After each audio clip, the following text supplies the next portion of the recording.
Voici le Parthénon, l'un des trésors du patrimoine de l'humanité. Pourtant, il en manque une partie emblématique qui se trouve au British Museum à Londres.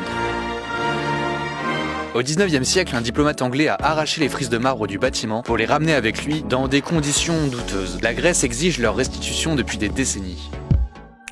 Édifié sur ordre de Périclès il y a 2500 ans, le Parthénon célèbre la puissance d'Athènes et la gloire de sa déesse protectrice, Athéna, après une victoire sur les Perses. En plus d'abriter une statue de la déesse de 12 mètres de haut, aujourd'hui disparue, le temple raconte l'histoire mythique de la cité sur des frises en marbre peintes, une à l'intérieur de 160 mètres de long et une deuxième, encore plus impressionnante, à l'extérieur. Ce sont des petits tableaux qui représentent des scènes, en général à 2 personnages.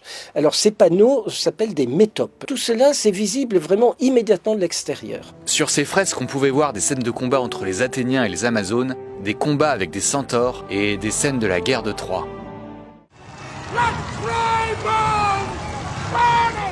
Le Parthénon connaît une vie mouvementée. Il devient une église sous l'Empire byzantin. Si le bâtiment est préservé, certaines représentations jugées païennes, notamment des créatures, sont mutilées. L'édifice devient ensuite une mosquée après la conquête ottomane en 1456. En 1687, alors que les Vénitiens assiègent une partie de la ville, un boulet de canon vient faire sauter les stocks de poudre entreposés dans le temple, créant une forte explosion qui endommage les frises. Mais le grand rapt se produit en 1801. Lord Elgin, diplomate britannique en poste à Athènes, féru de culture hellénique, offre des pots de vin aux Ottomans pour pénétrer sur le site.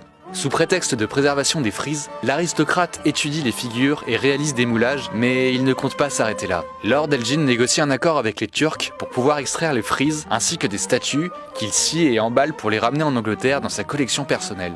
Le Britannique bénéficie d'un contexte géopolitique favorable puisqu'au même moment, les Français sont en guerre contre les Ottomans avec l'expédition de Bonaparte en Égypte.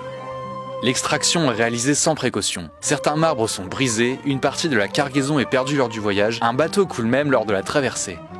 Lord Byron, l'un des plus célèbres poètes de l'époque, écrit « Aveugles sont les yeux qui ne versent pas de larmes, en voyant tes objets sacrés pillés par de profanes mains anglaises. » En 1816, le diplomate ruiné vend les frises au British Museum.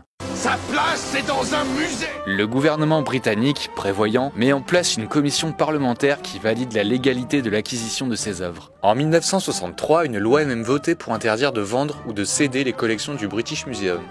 Mais les Grecs, devenus indépendants en 1830, n'oublient pas leurs frises pour autant. En 1982, la ministre de la Culture, Mélina Mercouri, fait une demande officielle à un sommet de l'UNESCO pour le retour des marbres.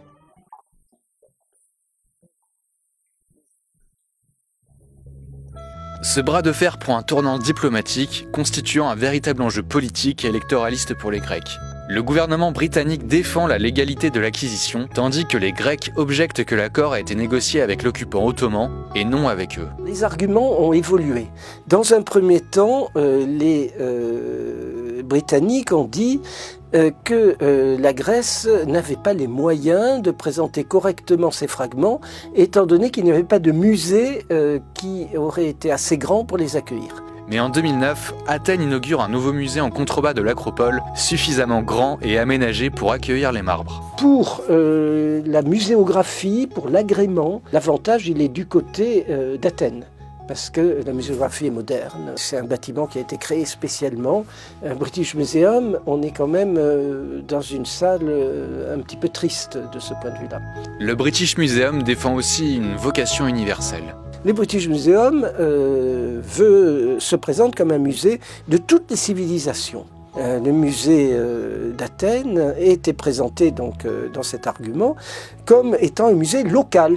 Bon, c'est peut-être une présentation un peu autosuffisante, voilà, parce que chacun peut dire qu'il a vocation à l'universalité.